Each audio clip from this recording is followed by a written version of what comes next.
can do things with his tongue you wouldn't believe. Asshole. Purge the anti-Semitism and pro-terrorism. What you're doing? PP2. Peace through strength on the earth beyond. You have the ocean and you have the sun. There's something about that that works. I like it a lot. Don't touch my hands because they're dirty. Asshole. I agree. I'm a dope. I had a beat off. Legal, we're going to be appointing very pro-crime judges.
Check. Oh, really? Really? I take it all back. None of what I said was true. That was all. You know what? That's what I get for opening up the show with a big confession. And I had to get something off my chest, and I was like, finally, I'm going to tell everyone. I'm going to let people know. It's a big secret that I've been holding in for a long time that I said I would never repeat. And then wouldn't you know it, the mic button didn't work. And so I guess you'll never know. I guess you'll never hear it. And I guess I'm going to have to keep it to myself. You know, it's just God's way of intervening and saying, hey, don't tell those people that. They didn't. That's, you know, what in the heck? Oh, dear Lord. So, couple of things. Yes, I already said it once. I'm not going to repeat it. So, anyways, you don't want to know about it. It involves nudity and travel and craziness and something, and there were flapjacks spoken of. And yeah. I'm not going to repeat it. I won't do it. I'm not going to keep it to myself. I might talk about it on Friday morning, which is just a tease to get you to watch the Friday show. But Philip Bittner will be joining us today in the second hour, but a little bit late because he's on another show because my plan to make him more visible is working. You're welcome. And also, oh no, Alyosha I can't read blue on blue text. That's just terrible. By the way, hi chat room. People with blue names in my chat room are very hard for me to see. I'm just saying. We'll move this over here and fatten you guys up and maybe drag you over a little bit to the side. There you go. I just do this, and then people can tell where people are. Where are my Twitch people at? I beg your pardon. That was bad English. Where indeed are my people that are on Twitch? And, okay. So, bonjour. Ça va bien? Comment allez-vous? Oui, ça va. Hi, what's happening to Twitch people? Throw some pickles and stuff in there. Excellent. Look at that. YouTube folks, throw your hat in the ring. What's going on, YouTube folks? Who's on YouTube today? Who's in there? And then, shots fired. Look at that, Wes Webb. And then, there they are. Look at that. Hal Sparks just dragged me over to the side. I did. It happens, Tammy. And it's fun. It's a good time. And then, what about the Facebook people? Facebook peeps? I'm making a point here. You'll see what the point of me. I stream on 4 different sites at the same time because for safety concerns. And one of the big reasons that I stream on 4 different sites all the time is in case one of them goes down and I'm not, stuck with my, my cheese in the wind, as it were. And 4, count of 4. Now you'll notice that I said Facebook, Twitch, YouTube, how you doing? Show me that you're there, because you can. Unlike Twitter, or I beg your pardon, Shitter, which is now spelled with an X, so I pronounce it like Xi Jinping. Shitter, which you cannot interact with chats like this, even though you can stream on stuff. It is garbage. Now, hopefully, starting this week or the next, I will be able to stream on Instagram. Fingers crossed, that'll be out there. And that would be a situation where there and on Threads, people would be able to contribute to the program as, chattish people, being chattish, chat-like in there. That would be nice. That would be lovely. Keith Oldman quit Shitter. A lot of people are quitting Shitter. I know Tara's hanging in there, tooth and nail. But she is a professional shit poster, so I get it. That said, okay, biggest piece of news in the last 24 hours, I think, of totally overlooked stuff. Never, beyond, and we'll talk about a bunch of stuff this morning. But the big one being that the House held a vote that was put up by a Republican that was to affirm Israel's right to exist.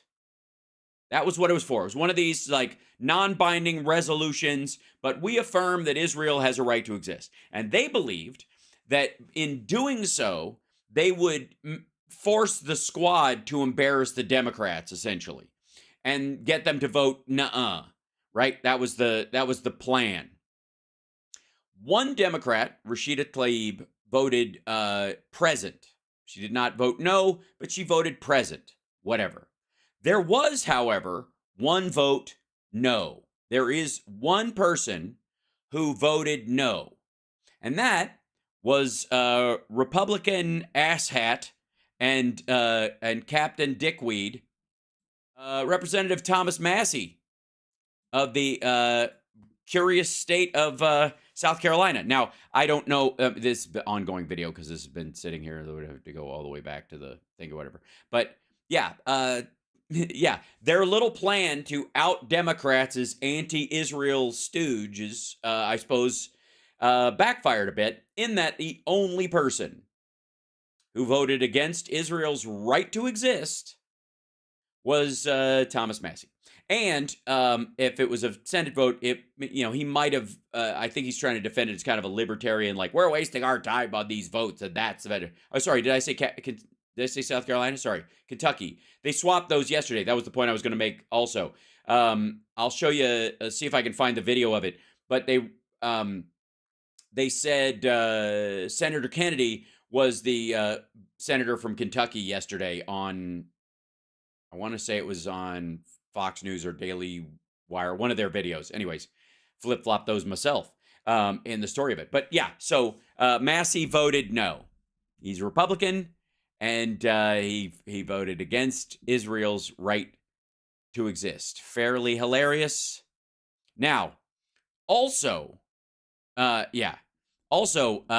really bad news on the economic front. Let's see if I can find this right away. Well, let's see. I have two of these. Wait 1 second. I'm going to go back to you guys before I accidentally open a page that's got naughty stuff on it. I'm kidding. Hold on. Yeah, I think it was Axios that had the article this morning. I posted it on my threads. And boy, oh boy, oh boy, oh boy. Let's see. Yeah, here you go. Story number 4 on Axios today is this is a tough one. This is I just want you to know. Yeah, I'm my home state. I know. I'm sorry. For the record, I did leave. That should count for something. You have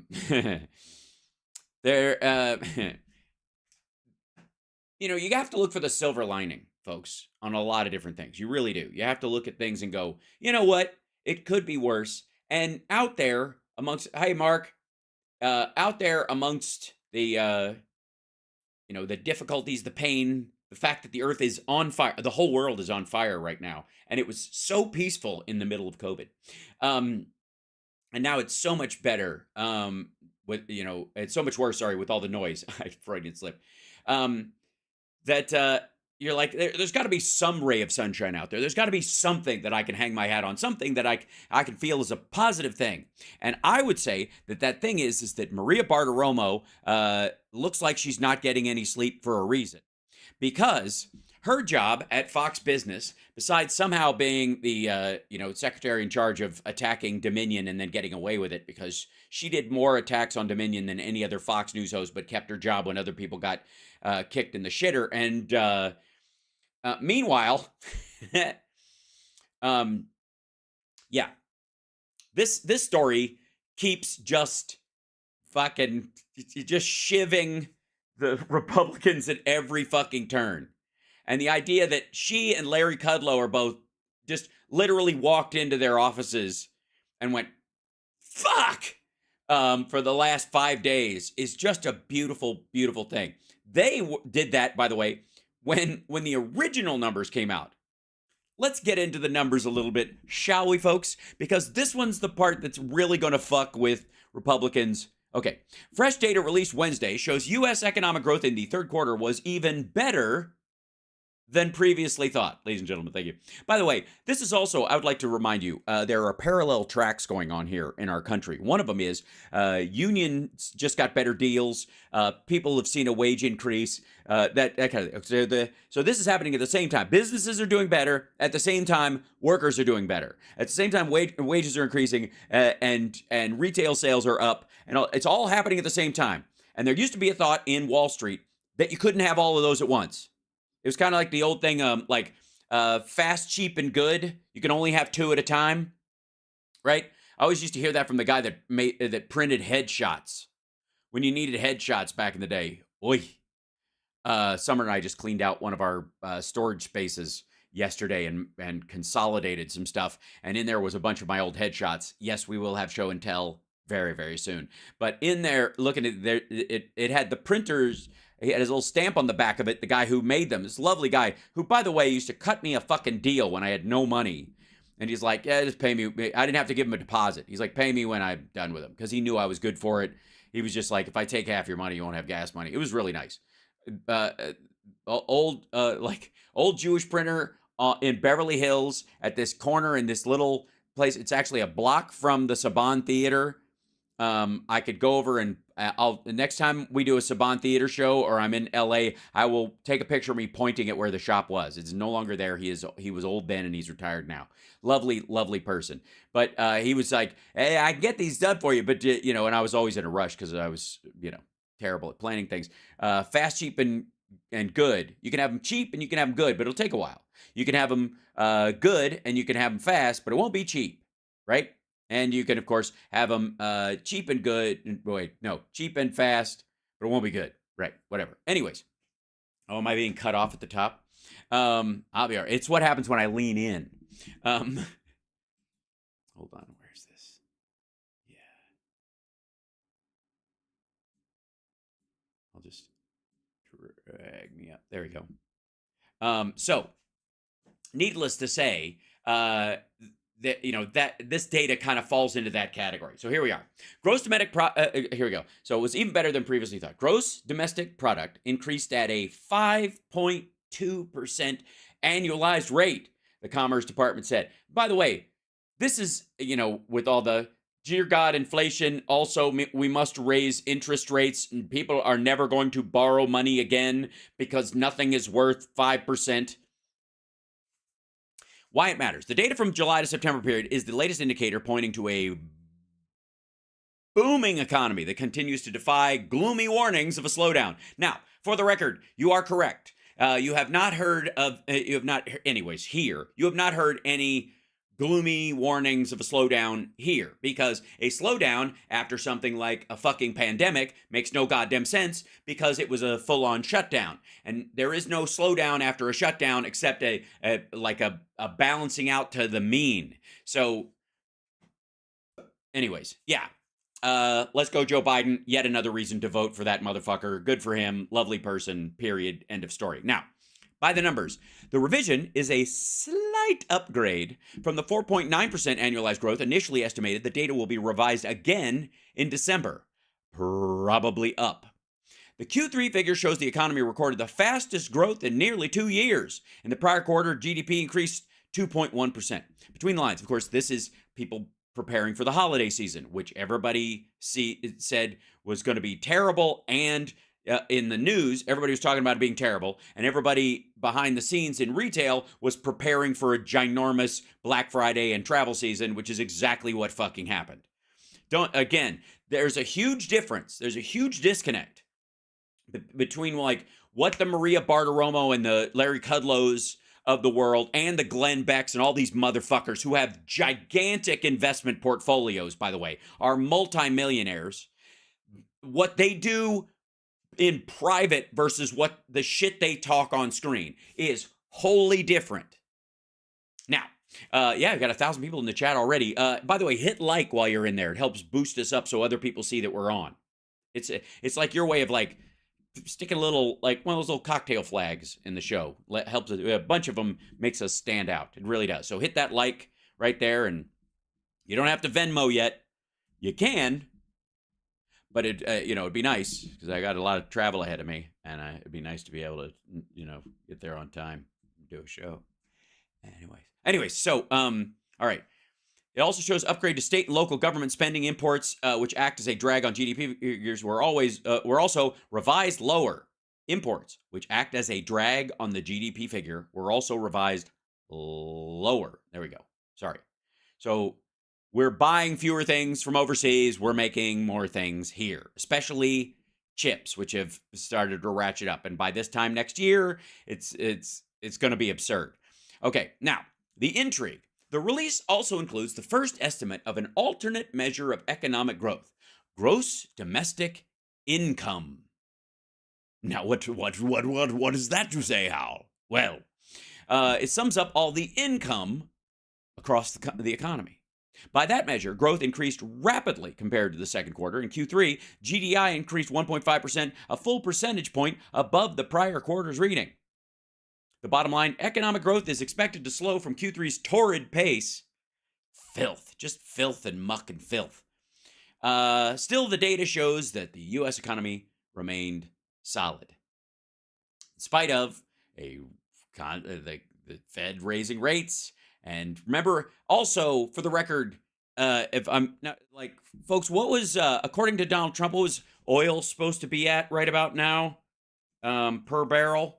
Well, because the Saudis cut production because they're laughing at Joe Biden. Remember that? Remember how they're supposed to? Remember that whole thing, that whole story.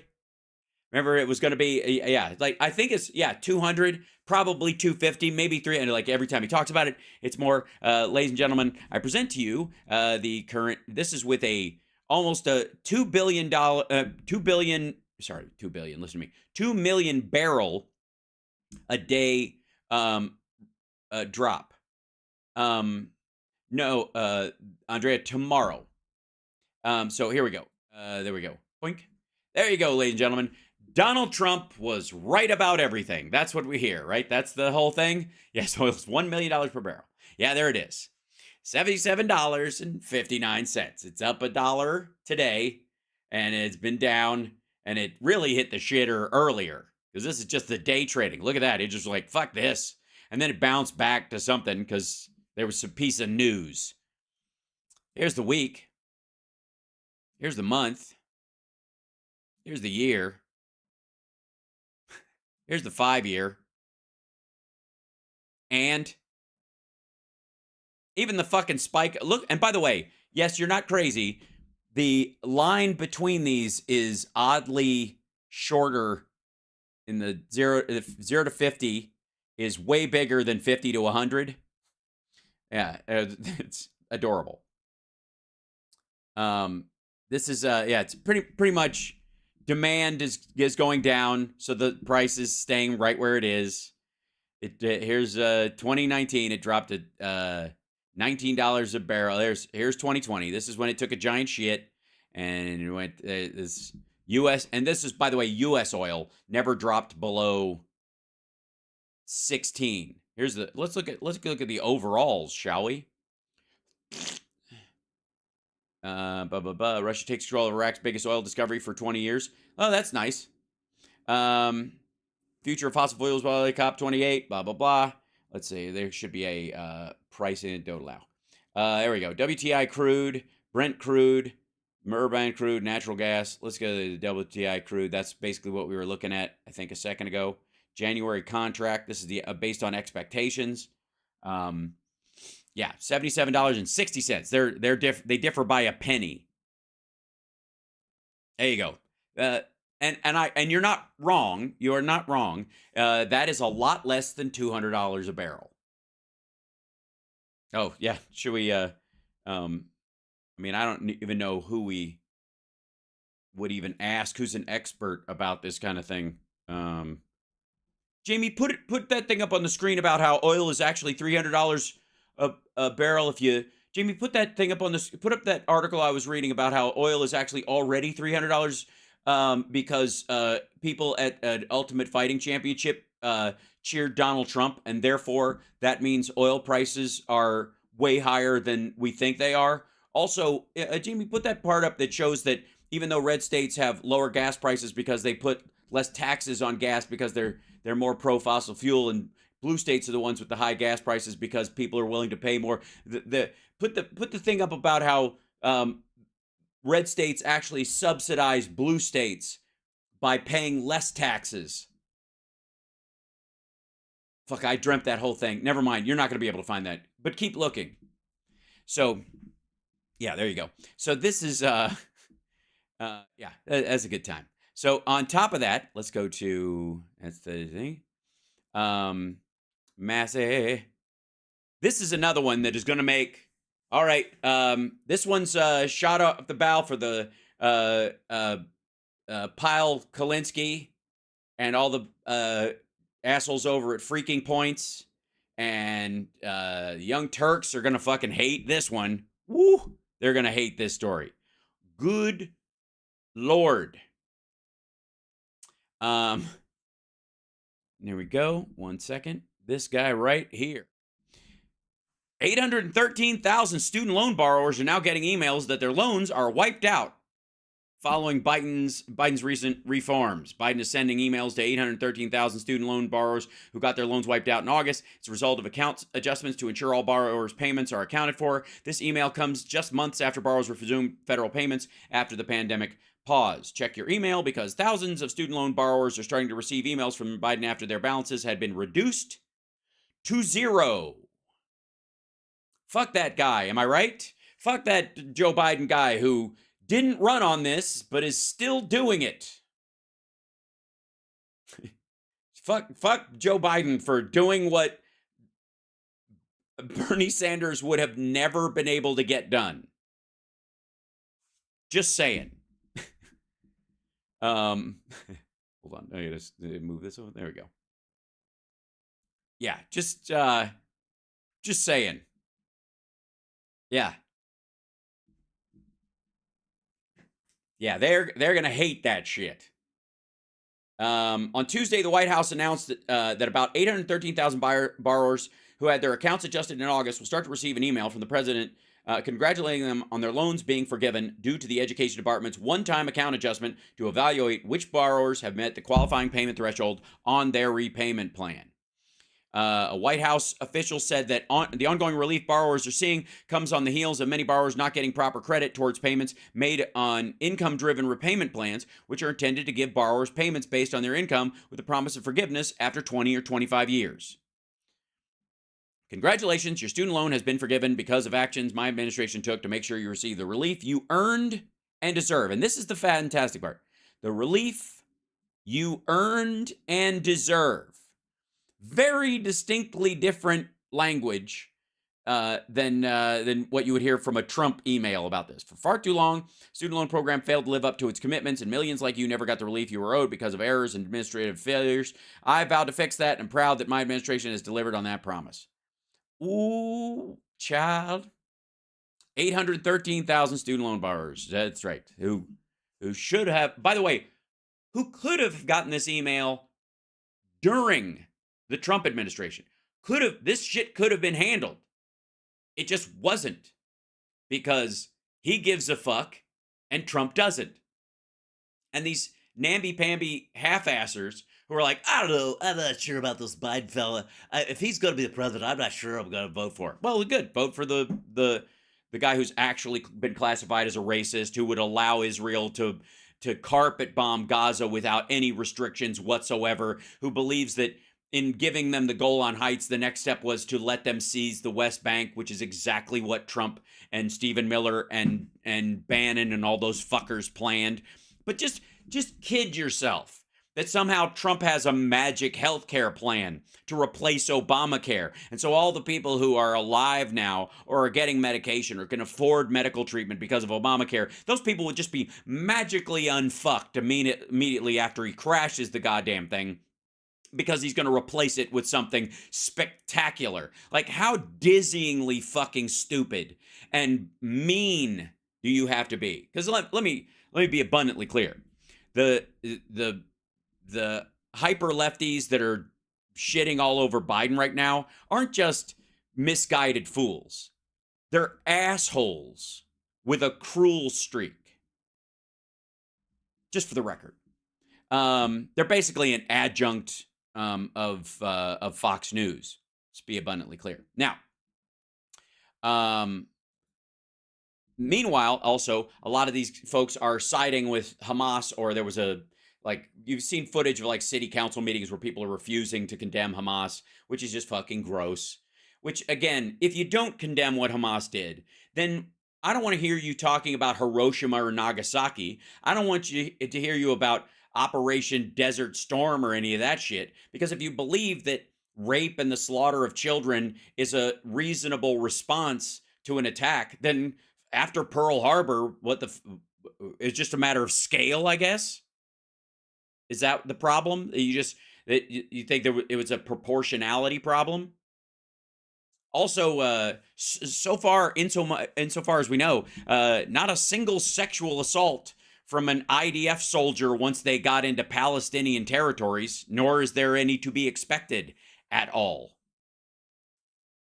But these guys have as part of their mandate that you can sex up the infidels. That's not even adultery, and it's not it's not sex outside of marriage. It's a holy endeavor to it's just fucking gross. Yeah. So again, if you're okay with what Hamas did, I just don't want you complaining about anything anybody does. Because then it's just a matter of who you think has had enough first.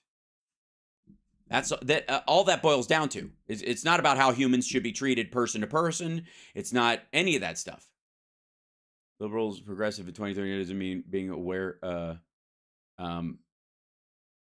It's a fringe Ben is you're craving hummus and crackers. So Hamas claims that 3 hostages were killed by previous Israeli strikes. Yes, they were. I'm sure they were sexually assaulted to death by a bomb that was also made out of a sewer pipe, including 10-month-old military. So they took a child and they used her. Again, there's been a lot of talk about how they use Palestinians as human shields. They're doing the same thing with these hostages. That's what these hostages effectively are. The slain hostages were identified as Shiri Silverman Bibas, Kfir Bibas, and Ariel Bibas. It was unclear when the trio had allegedly died, and they were. I like that at least ABC News and them are saying ABC News was unable to verify the claim. For a while, they were only saying that about stuff that Israel said. Now they've at least started doing it about both sides when it's true. So, yeah. Another thing we'll talk to Phil about this in a minute. Look, apparently God hates Russia right now. Just for the record, in case you're looking for signs and wonders, God is apparently really pissed at Russia, real pissed. And he's and also not a huge fan of China either in that regard. And I'll show you that in a minute.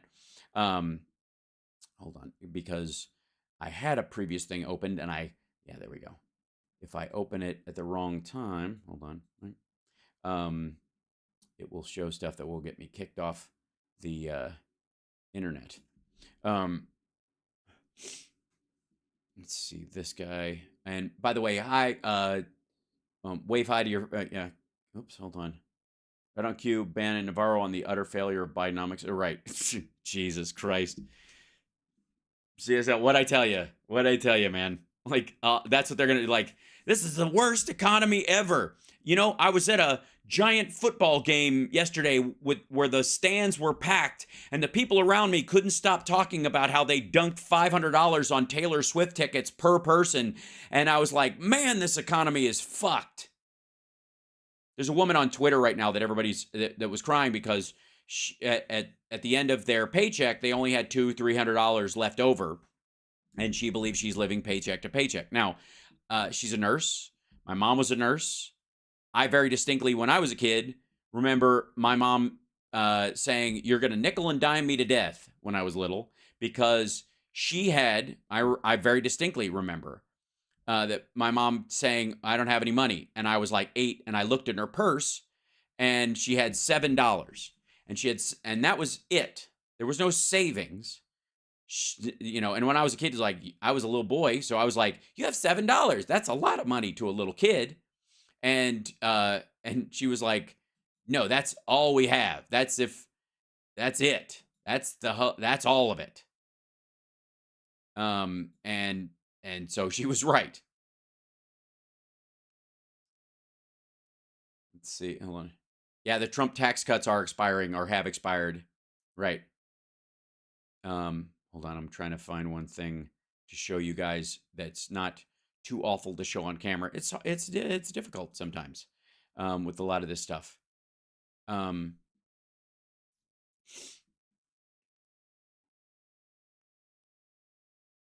Yeah.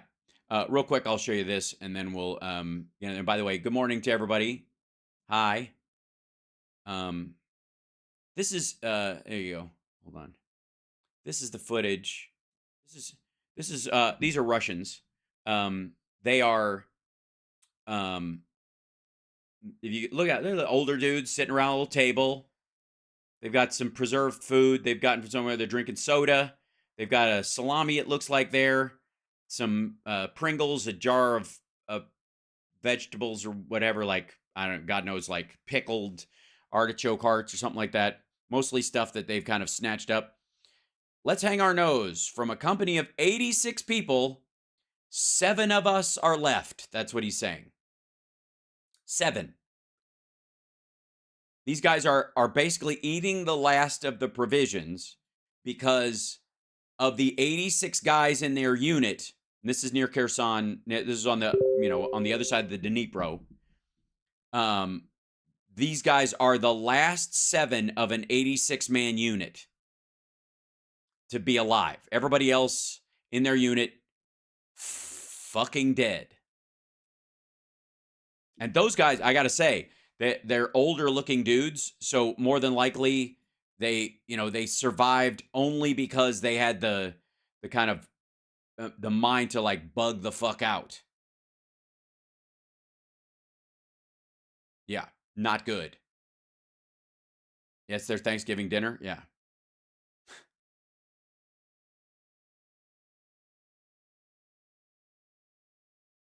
Wait.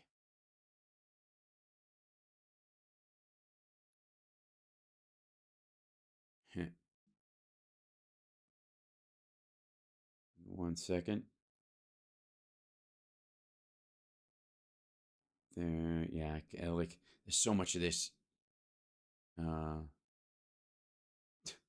So much of this I can't even show on screen. I need to start I need to do one of those things where I start another channel where it's just not, I don't have to worry about any of it because it's, yeah, it'd just be like I could just show hideousness if necessary. I think one of the missing things is, and I used to have a joke about this in my act about how people talk about how there's too much violence on TV, and I would argue, or in movies, and I would argue that there's not enough. There's just enough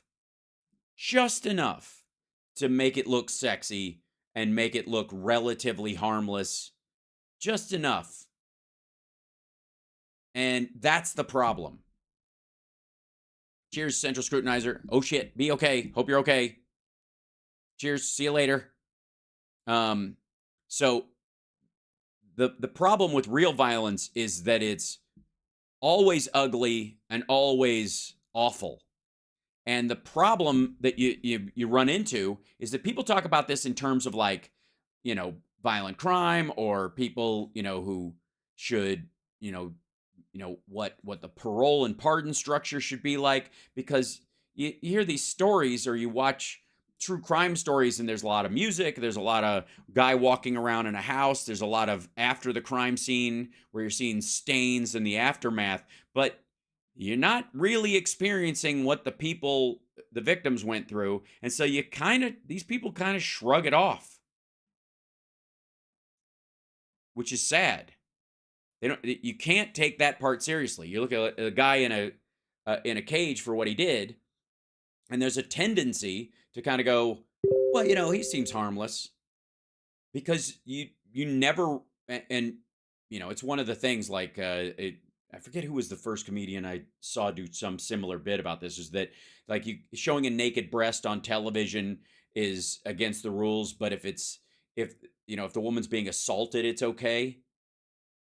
You can't show sex on TV, but you can show death and destruction and explosions and bullets and gunfire and people dying. That's all right. Because it's just shy of it.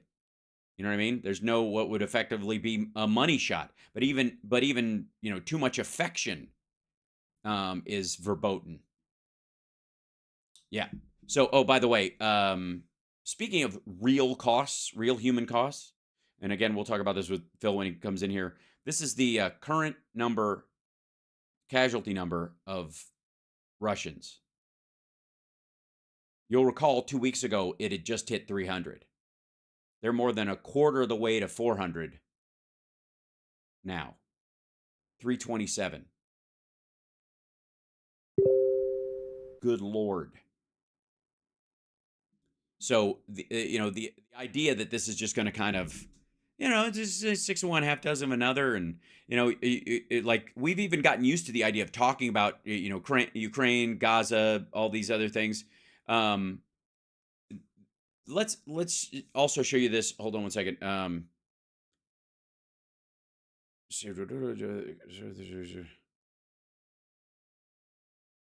Yeah. So when I'll give you an example. This is what Jimmy Dore is shooting for. I'll show you this. This shouldn't be too terrible. This is a guy right here who had a swastika carved into his forehead when he was a prisoner of war. They cut that into his forehead like it's the end of fucking Inglorious Bastards. They're treating his scar with lasers to try and get it out. This is what Jimmy Dore was agrees is a, I guess is proper. This is how these folks should be treated, if not just killed outright. This guy, for the record, not a Nazi. Nope. But the Russian soldiers carved that in his forehead in case they had to turn him over, and he would have that scar forever. So, good times. Yeah.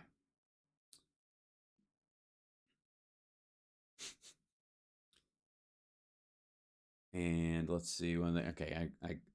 Man, I gotta say the Telegram is just fucking gross today.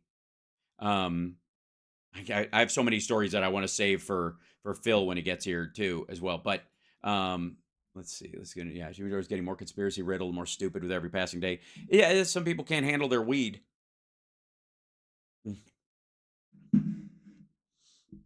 Now, I don't blame Quentin Tarantino because that was that movie was effectively like revenge porn. But that guy, Christoph Waltz's character, at one point chokes a woman to death because she's betraying the Fuhrer, and then he goes and does it himself. Anybody seen Inglourious Bastards? I mean, it's not that much of a spoiler, but he's a violent, murdering asshole. But because he's kind of cool and and sharp and very smart, people kind of shrug it off. You know what I mean? It's one of these. It's this fucking Hannibal bullshit where people just, they stand these violent monsters and go, well, but he dresses so cool. It's like fuck you. But you have to remember what this guy actually is and what he actually does. And what he does at one particular point is choose to strangle a woman to death because she's betraying the Fuhrer. And then he does it himself and expects a farm and a truck and a fat wife in Montana. That's kind of his goal. So not only is he a liar and a hypocrite, but he's a violent psychopath. And I take that back. Not a psychopath, just a violent human being who has found a way to get his needs met through violence that's particularly aimed at women, because he didn't, he had other people shoot the other folks that he wanted dead, but he strangled her himself. And he gets off on terrifying the French girl as well. And still people are like, that guy's so cool. Yeah. Work on yourself. Also, I guess the big story of the week will be this thing that Hunter Biden is saying that he will testify in public, and they're like, he can't do that. He's got to play by the rules. More of that. We'll see a bunch of that flip out over the next couple of days, and until he actually does testify, which he will do, by the way. The problem is, after he testifies, they're not going to want him to testify in public. That's the problem, is that if he goes in and says, I'll testify, under oath in this deposition, but I also want to testify in public, what they'll try to do is take that, that deposition, leak parts of it, and then not have him in public. Yeah. Also, can I just say, for the record, for all the folks that are like shitting on all the alleged faux-gressives, the faux-gressives that are shitting on Democrats for and the Biden administration for what they're doing in terms of Israel and aid to Israel and the like. This is part of the process. This is what they're doing. They are specifically going through, remember what we went through in the first 6 months of the war, especially in Ukraine, as far as what aid we would give, no offensive aid, which we're not giving anyways. We genuinely aren't. They're buying their own shit elsewhere. We're replenishing the Iron Dome, and then basically we're parking ships off their coast to knock Houthi missiles out of the air. That's what we're mainly doing. We're not putting boots on the ground. We're not going to back up their forces. We're not giving them tanks and shit. We're not, none of the stuff that it took us months and months and months to get behind Ukraine doing, who were, by the way, attacked at random by Russia for no other reason than Russia wants to wipe them out. And by the way, Russia and Hamas, thick as thieves. But this is a discussion that's going on, and it should be a discussion that goes on about what that means and how much. It's a good discussion to have. It's what adults would do in a situation like this. You don't want to exacerbate the problem with the aid that you give, but you also don't want to see a group like Hamas gain ground in that region of the world, because that will be sprawling death for millions of people beyond Israel. Because again, these are the folks behind Hamas are linked to the Muslim Brotherhood, are linked to Iran, a group of people who believe that the biggest problem after the Jews is other Muslims.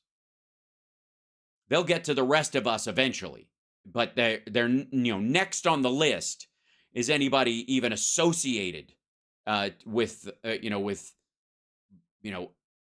Muslim groups that are on the outs with them. So let's hold on. There you go. Let's at least be remotely adult about this stuff. Democrats are clashing with each other and the White House over adding conditions, including measures to avoid civilian casualties, to an infusion of aid. And by the way, this is the New York Times. As Congress weighs aid to Israel, some Democrats want strings attached. This is Karun Demirjian. Democrats in Congress are clashing with each other and the Biden administration over a push from the left that would attach conditions to an emergency infusion of security aid for Israel during its war with Hamas. The latest reflection of a growing rift between the party over support for the Jewish state. Again, the only person to vote against the resolution that Israel has a right to exist was Thomas Massie of Kentucky, a Republican. The only one to vote on the Democratic side that didn't vote for it voted present. Didn't vote against it, voted present. The debate is striking a departure from the longstanding practice on Capitol Hill, where for decades, lawmakers have approved huge amounts of military aid funding for Israel with few strings attached. Okay, for the record, this is bullshit. This is not the first time, as bad as the Hamas attack was on December 7th, on November 7th, October 7th? Jesus Christ, it's been that long. October 7th. As bad as that fucking was, this kind of stuff has happened for years. We have had these kind of exchanges before. And we've had this conversation before about aid for Israel and what it is. How the fuck do you think the Iron Dome came into existence? That was the mitigatory space. That was where everybody could get behind. All right, we may not give them the shit that we can fire into Gaza, and we're worried about the actions they will take. But Jesus Christ, for the last 5 fucking decades, the whole push from the United States has been Israel has a right to defend itself. That's the fucking language. And the Iron Dome was part of that. You can't even, nobody would, but can you imagine somebody saying, Israel has a right to counteroffensive? That's never the fucking discussion. It's fucking stupid.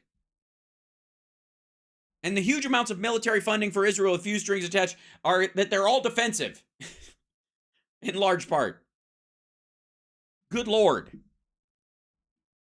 Now, as Israel battles Hamas in a conflict whose civilian death toll is soared, and by the way, can we just say, for the record, stop with this shit. Hamas does not make a distinction between civilians and their own soldiers. And the fucking North Gaza sausage fest continues unabated. And every Hamas militant, who, by the way, is happy using their fellow Palestinians as human shields, don't share the same Muslim beliefs as the other Palestinians around them, specifically are jihadi, believe directly in the elimination of Israel. Well, and never mind what the fucking kids get a chance to believe. Those guys are soldiers of Hamas. They don't have uniforms, but they've got rocket launchers. They've got machine guns. They've dug a series of tunnels. They have reinforced a fortress out of Gaza. They've viewed it as a castle siege. But if they get killed, those guys firing rocket launchers, shooting rockets from outside a hospital into Israel, if they get killed, Hamas counts them as a civilian. Israel has said how many Hamas people they know for sure that they have killed because they can see the person and they link directly to them once they get people in there. Otherwise, they can't actually see. They can't even offer a number. They just know they're hitting Hamas sites. Hamas, on the other hand, if you ask them, no Hamas fighters have been killed. Or like 8 have, which is just fucking stupid. The bodies stacked outside of the hospital that they showed, all adult males. And again, I would even argue that all of those adult males aren't necessarily Hamas fighters. But the vast majority of them are. Of course they are. It's, yeah. And again, the dehumanizing aspect of treating Palestinians like they're fucking cattle and that they're just on the receiving end of violence and that they can only react with violence because that's what animals do is just as gross as somebody on the right or Thomas Massey or some other motherfucker saying Israel should just, or Donald Trump, Israel should just wipe the fucking place out. What's the difference? Trump doesn't think the Palestinians are humans, and neither do these faux-aggressive assholes. They think it's a fucking zoo. They talk about Palestinian kids like they're they're talking about a no-kill shelter. Which they will, and again, and I mean that literally, because they will forget about this in a matter of weeks. And they also only make this distinction around Israel and Gaza, specifically. They don't give a rat fuck what the Lebanese or the Jordanians or the Egyptians did to the Palestinian people when they were carving up their chunk of the land. They don't give a shit that Jordan is as old as Gaza and the West Bank, effectively. Only slightly older, I guess, as a country. That there are no Jordanians. They just call them that because it's formed around there, but there's no like tribe of Jordanians. It exists in the same way that the British Mandate of Palestine exists. It's the same fucking time scale. Boy. But the rest of these people are like, you know, and again, if Hamas attacks Israel and Israel responds, it's Israel's fault. If Russia attacks Ukraine, Ukraine's full of Nazis and had it coming.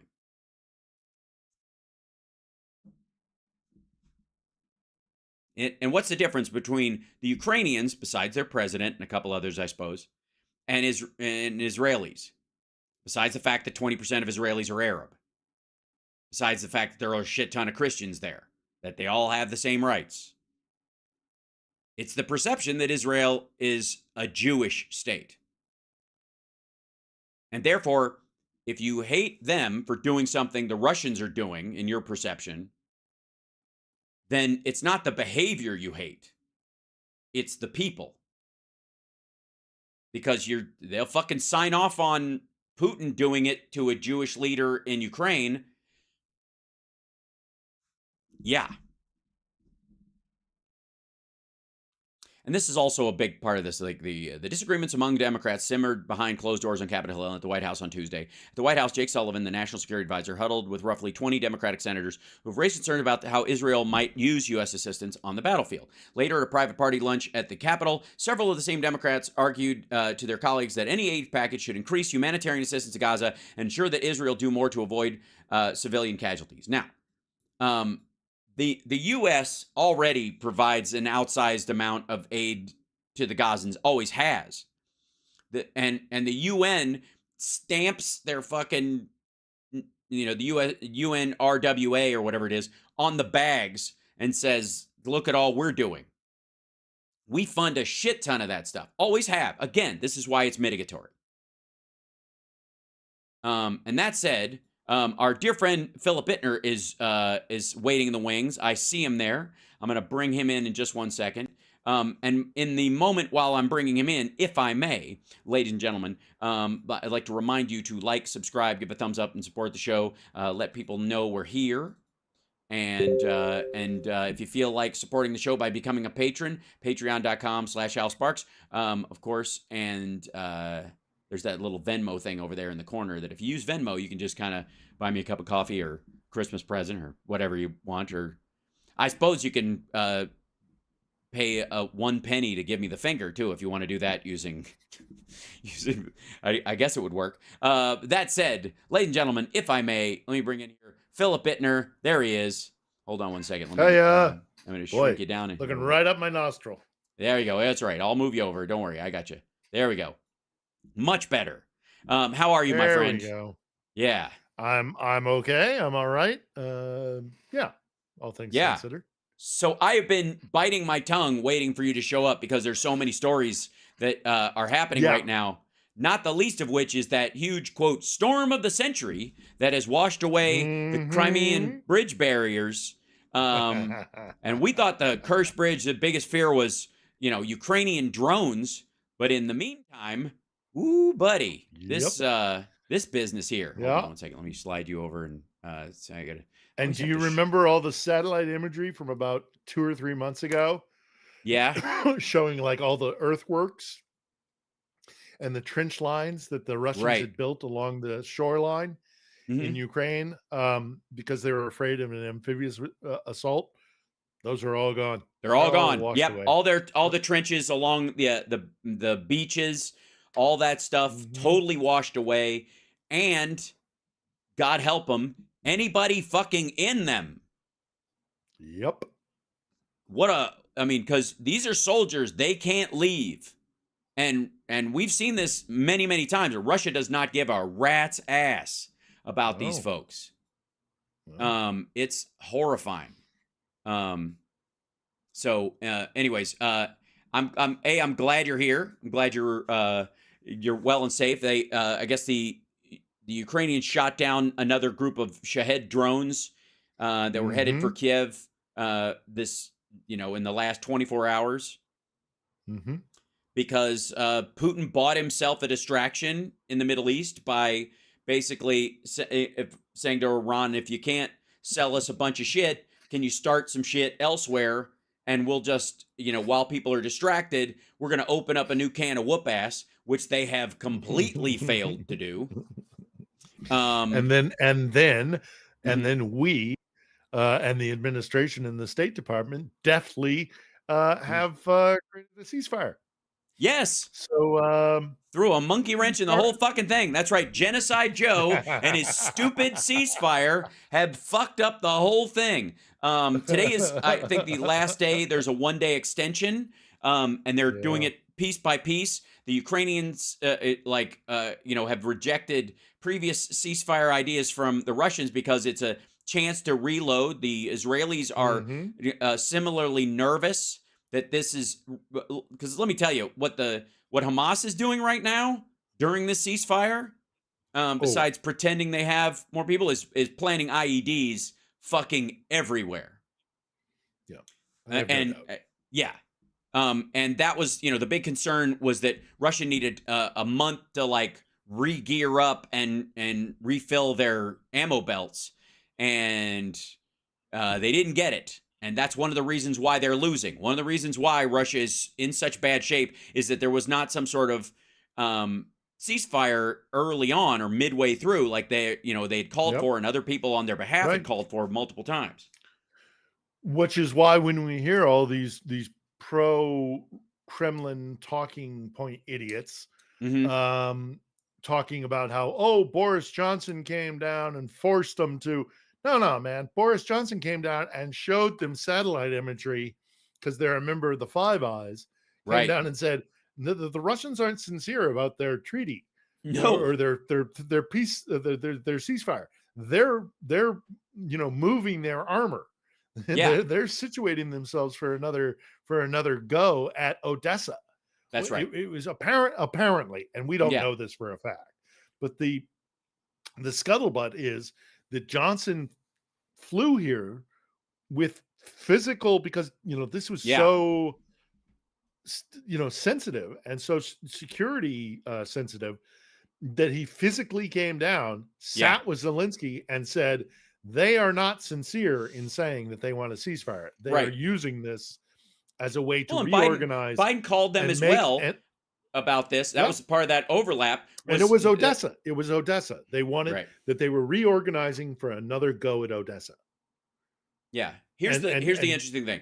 The one of the things that you'd have to do in a ceasefire in this particular situation is also cease digging. Stop building trenches. If you don't halt all military activity during that period, then we know you're full of shit. And Russia never, they admit it on their fucking show.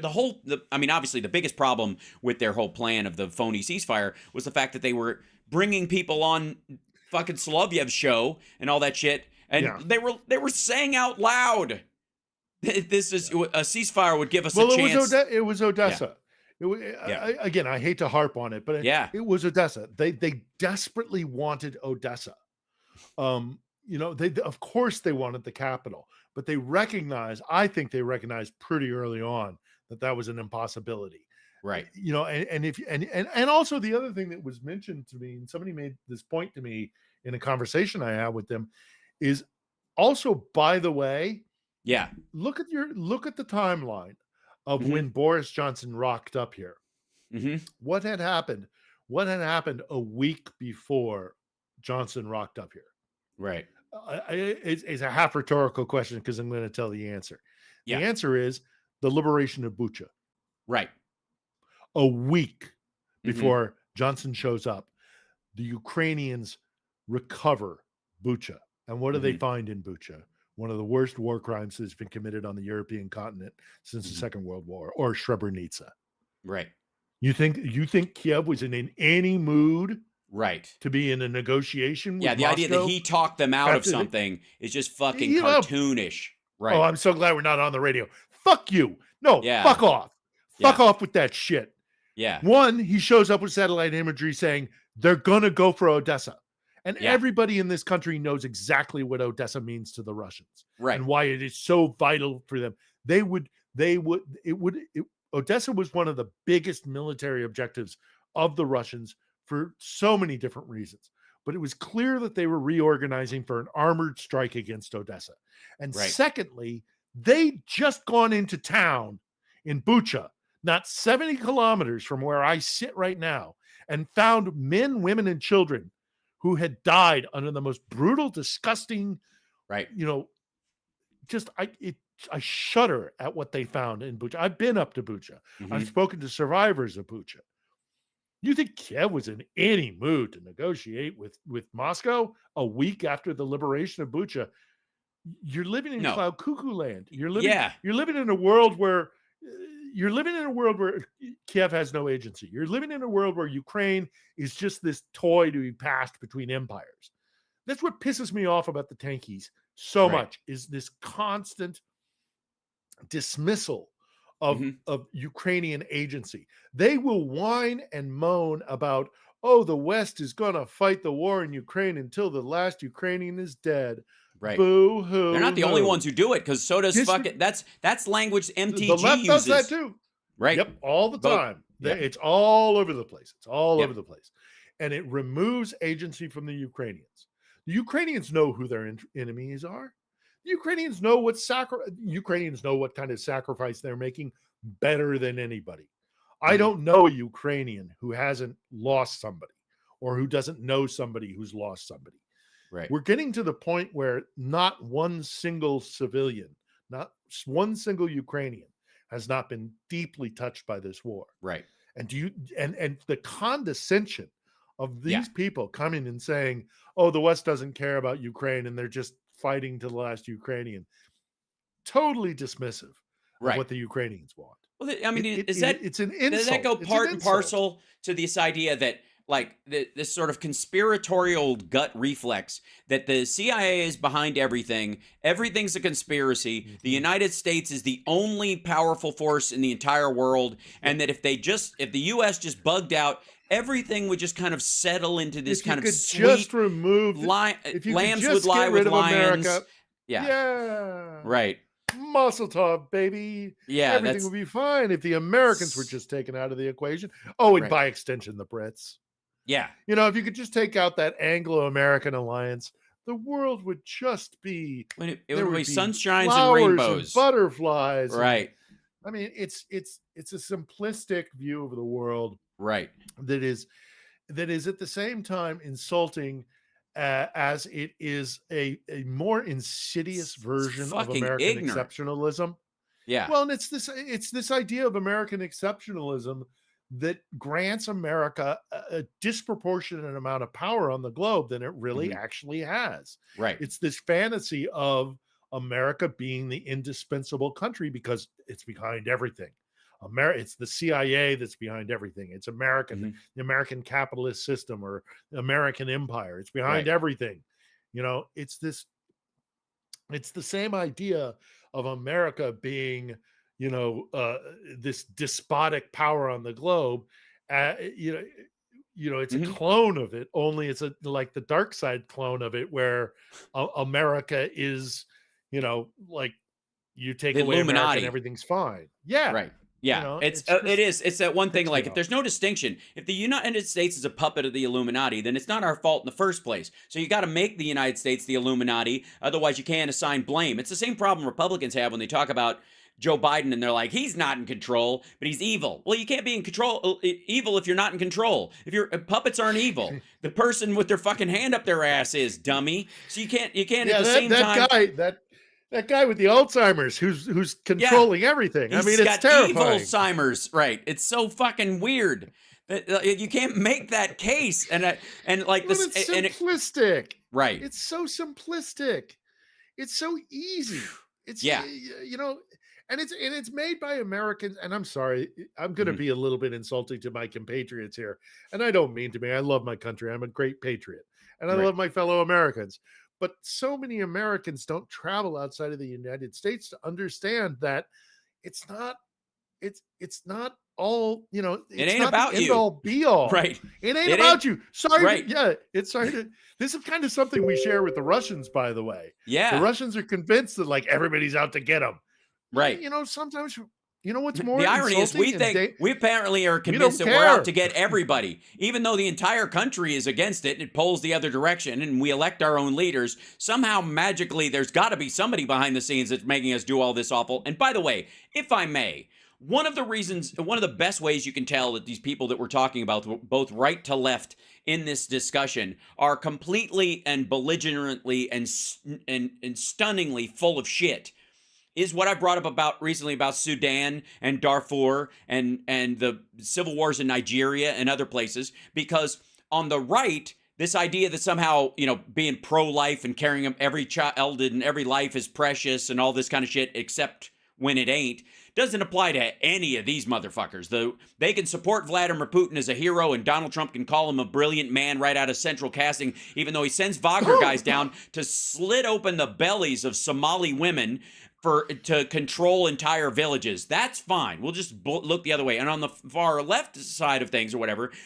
the same kind of atrocities. They are horrified that they believe the Israelis are carrying out on the Gazans right now are happening in Sudan and have been happening for fucking ever, but also in the last 10 months, there's been an escalation of it that is just gut-wrenchingly horrifying. And the reason they don't give a fuck is because there's black people on both sides, and both sides view themselves as ethnically watery Muslim in that particular area, even though there are varying distinctions about what kind. So since they can't pick a particular good guy and bad guy in that situation, although I would argue that the two generals that are fighting over this are both fucking evil, and that they are setting the RSF and the rebels against each other and creating this fucking mess, and that's the evil that is there. The people themselves are the victims in this particular situation, and they couldn't give a rat's ass.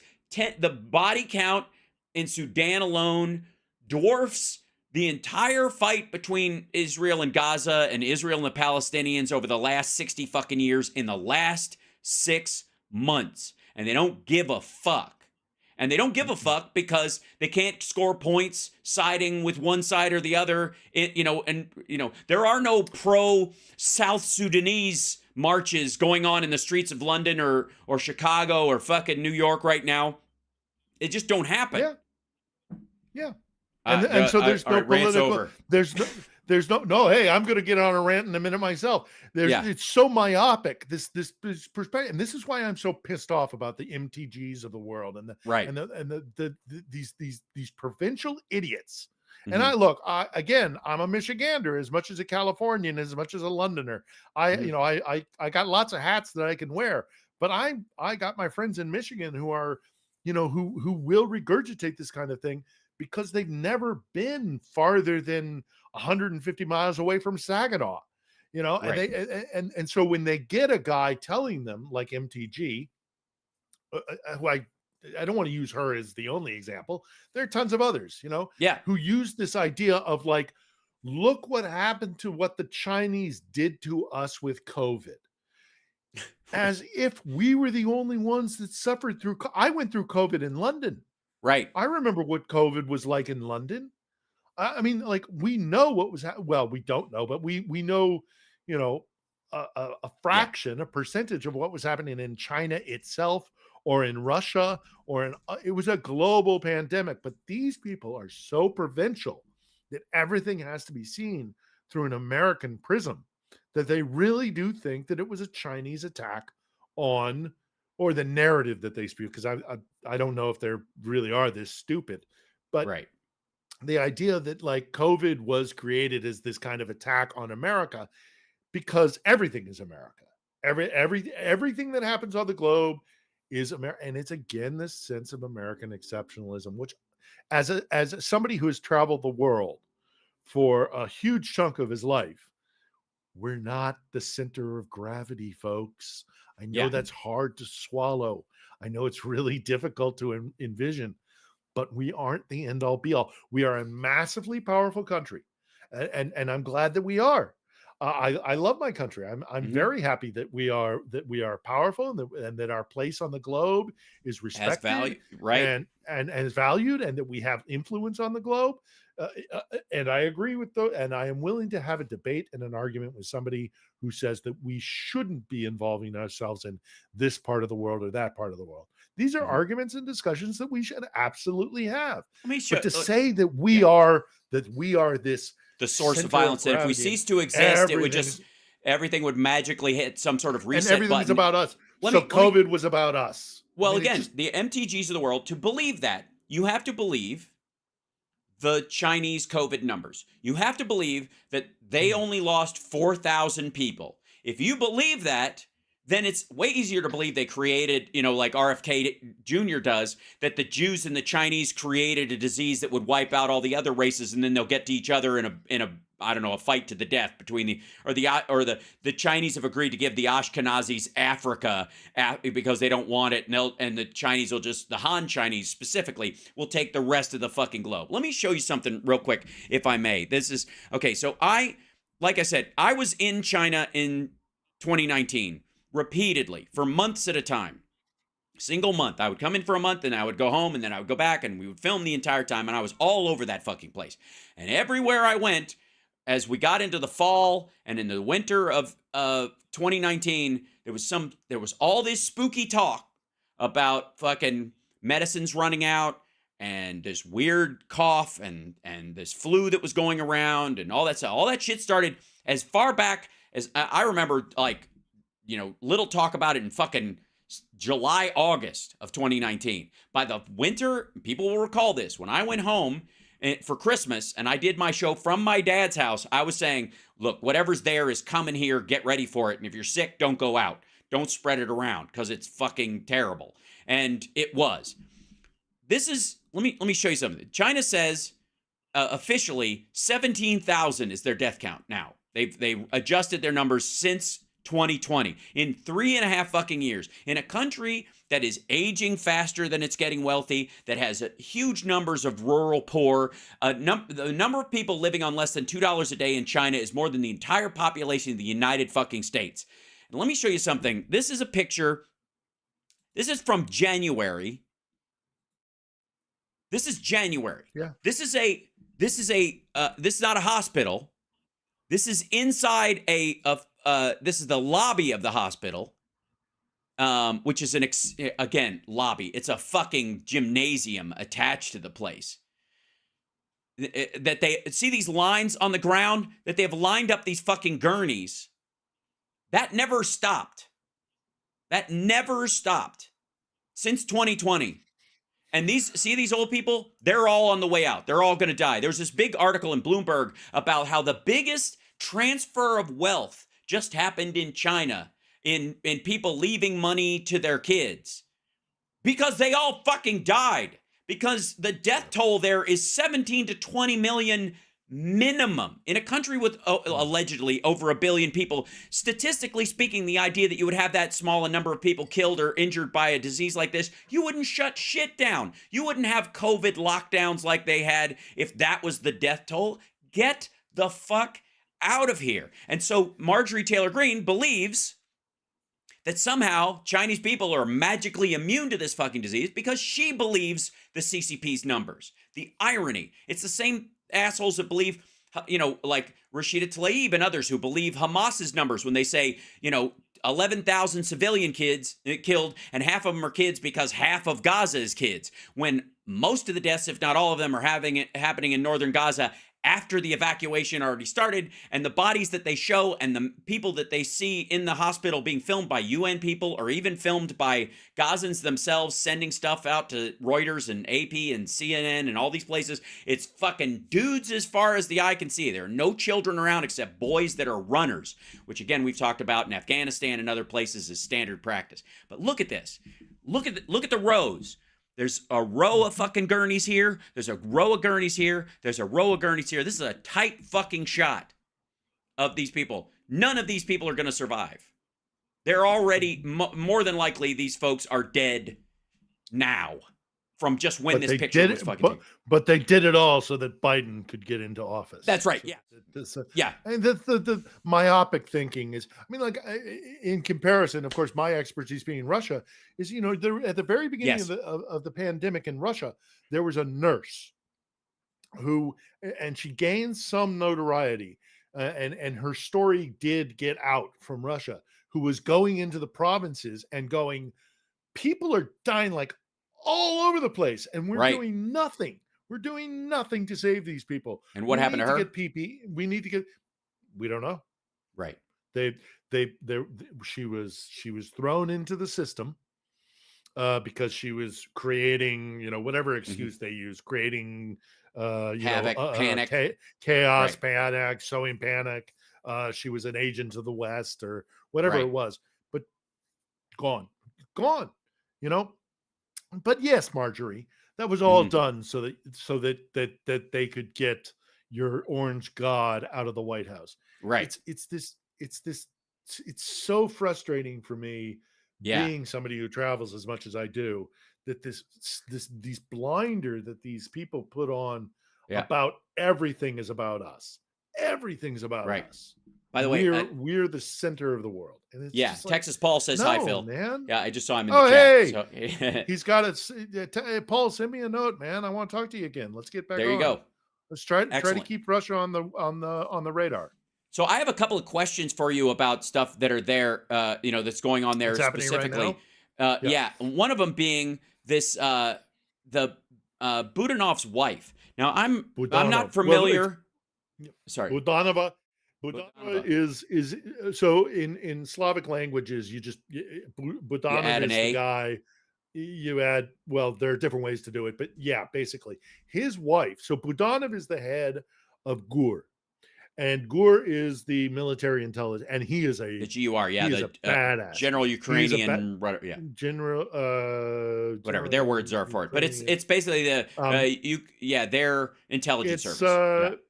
It's their equivalent of our military intelligence or what have you. Anyway, regardless, Army intelligence, military intelligence, and he's a badass. He is a badass. He is a guy that he messes with the Russians like nobody else. I mean, he's one of the really great leaders in this war. And his wife apparently had what's the stuff you put in thermostats? Mercury poisoning. Now the Russians love poisoning. And I say they love it. I mean, it is one of their preferred form. If you can't find an open window and they refuse to go to the third floor, right, you poison somebody. They're big on poisoning people. Now, whether or not she was the objective, or whether or not he was, it was actually him, right? Either way, but this leads, and so this is awful. This is terrible. This poor woman. I mean, my heart goes out to her. My heart goes out to Budanov. This is terrible stuff. And hopefully she makes a full recovery. And I believe she's already been kind of diagnosed to be on the mend. Clear, but on the mend. But so pulling out from this, there's a bigger picture of what's going on. And I would say in the last 3 weeks or so, we have been getting these little snippets from the military and from the government saying the Russians are stepping up their espionage and their their kind of insurgency, or the term it's anti-insurgency, not just espionage, but it's also destabilizing. Right. That there are teams of Russians in Ukraine right now trying to destabilize the situation, whether it's poisonings, whether it is Thanks, Rex. Setting one group up against another group. There's a whole big thing going on in the Rada right now, the lower house of the parliament, about what to do with the Orthodox Church that's connected to the Patriarch in Moscow. Right. And that's being led by people who are said to be kind of pro-Russian. There's this growing sense that, and maybe it has everything to do with the fact that the eyes of the world have shifted and are now on Gaza and Israel. Maybe that has something to do with it. Maybe this is part of a larger plan, because we're also getting this increased drone activity sort of thing. Of course, Avdiivka is still going on.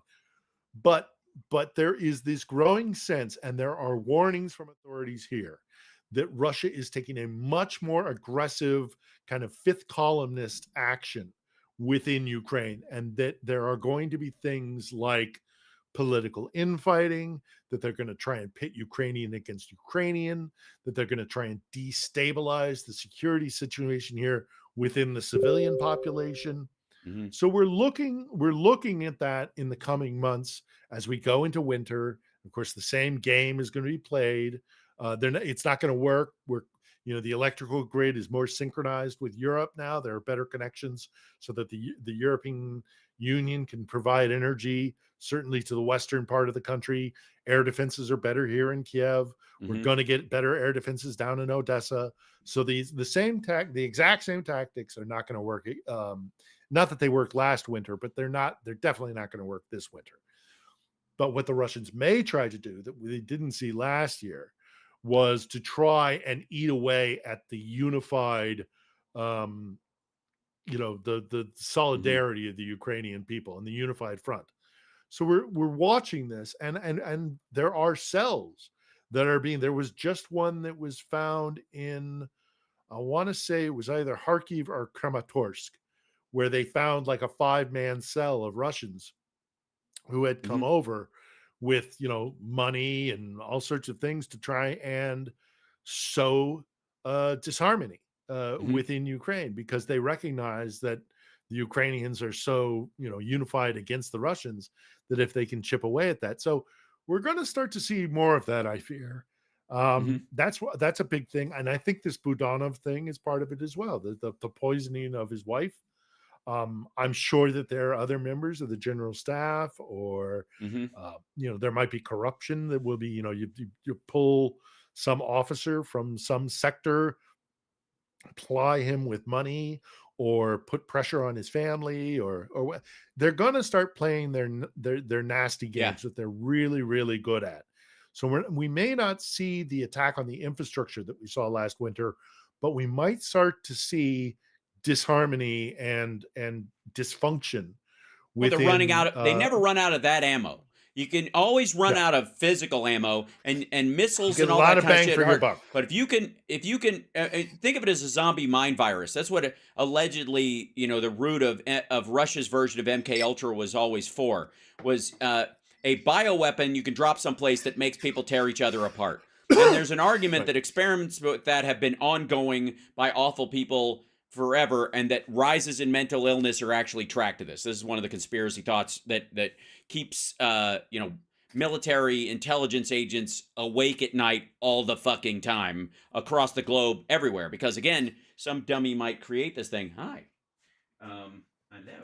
Sorry, my girl just brought me a beverage. Isn't that nice? She brought me a tea. Ew. And hello, Summer. And she's still hello. Everybody's saying hello.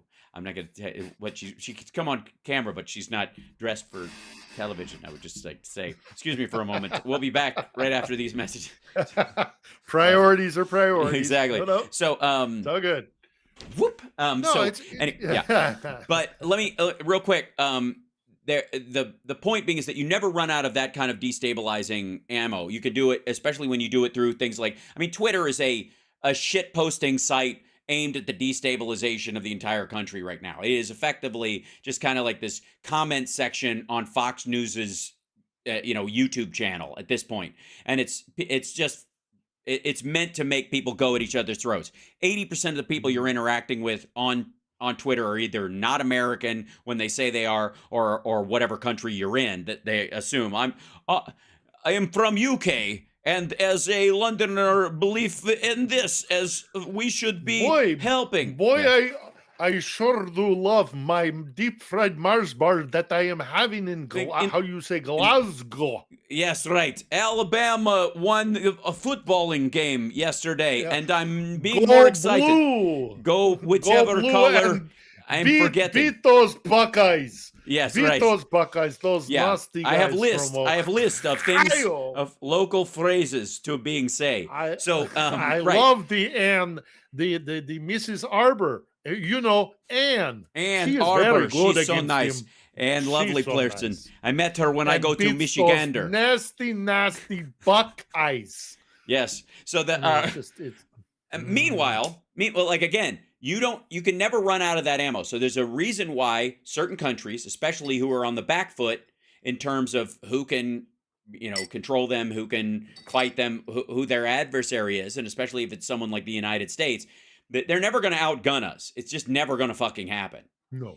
But you are going to see the ability for them to get us to eat ourselves alive. That's not hard. And especially in a country where you can use freedom as a weapon and you can turn the MTGs loose. And you would have to, well, let me show you real quick one of the other stories. We've talked about this so many times. Yes, exactly. We talk about this so many times because they study us more than anybody else on the globe. They study our fractures. They discover they research our fault lines, and they've been doing it. Like the whole 1960s during the civil rights movement. Oh, the KGB was it probably wasn't the KGB. It was probably the GRU. But Soviet, intelligence was all over the place. In like the Black Panther movement, in the white nationalist movements, and the abolition, the kind of the movements in the South. And they know how to push our buttons because they study us more than they study anybody on the planet. So they know what they're doing, and that's, we need to be wary of it. And they're using the same tactics here. And I wish I could be more optimistic about it, but Ukrainians are exhausted. Ukrainians are exhausted. They're war weary, and they are, I fear, are susceptible to this. I fear there is going to be some success.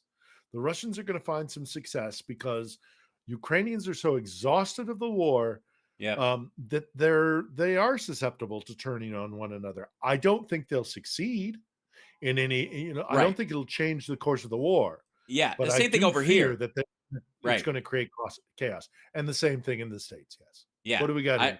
They do not. This is just an article that came up. They just, from the Hamas guys meeting with the Russians again. This is the title of this, interestingly enough, is "Unverified Rumors of Russia Arming Hamas Persist as War Rages in Gaza." This is Al Jazeera, by the way, and Al Jazeera has talked about this a little bit. And again, a lot of the people who are pro Hamas and have defended Russia as, Ukraine's full of Nazis, those assholes will always tell you that you can't believe the American press, but you want the truth and you want what's really going on in the scuttlebutt of the world. You go to The Guardian or you go to Al Jazeera and you'll hear the truth. And then these people post stuff like this. I worked for Al Jazeera. Simmer, right? Let me exactly. Tell yeah, right. But the point being is that Al Jazeera has a game, has a playbook. Oh yeah, they do. Hence the, again, you take a story that is everywhere and that is starting to gain ground, and then your title is unverified rumors. Now, the reality is that nobody's in these rooms with these people, and if they have, if they were, and they would have told Al Jazeera or any other news site in the world what was really said in those rooms, Putin already threw a bag over their fucking head and killed them in 5 years ago, when Donald Trump was engaged in this back and forth where we kept hearing Trump's getting all cozy with Putin. He's having these secret meetings with him with no note takers present and only their translator, and back and forth. And days later, there's this story out of Russia that some guy was in the middle of a meeting with Putin at a table, and they fucking came in and dragged his ass out. And he's been put on trial as a spy, and nobody's linking that shit together. That's why. You know my favorite story about that. I know we're all over the place, but there's so much to talk about. And by the way, but Paul, my favorite story about this. Yes, but Texas. I want to get to after this. Texas Paul wanted a question about fighting through the winter. What do we think about Ukraine fighting through the winter? We'll get to that in a minute. But if he would be so kind as to write me and bring me on and chat with him, I can talk about it all you want, Paul. That's right, but he wants to talk about it. He wants us to talk about it in front of these folks. So we'll talk about it in front of these folks. But let me tell you my favorite story about this whole thing, about this whole shady RT kind of things happen and then other things. My favorite story that I continually use to exemplify this, and I urge everybody to do this. There are two things I want to urge everybody to do this week, and one of them is this: look up the story of Mikhail Lesin. Mikhail Lesin was the founder of RT. And he was Putin's spin doctor during his first election when he won the election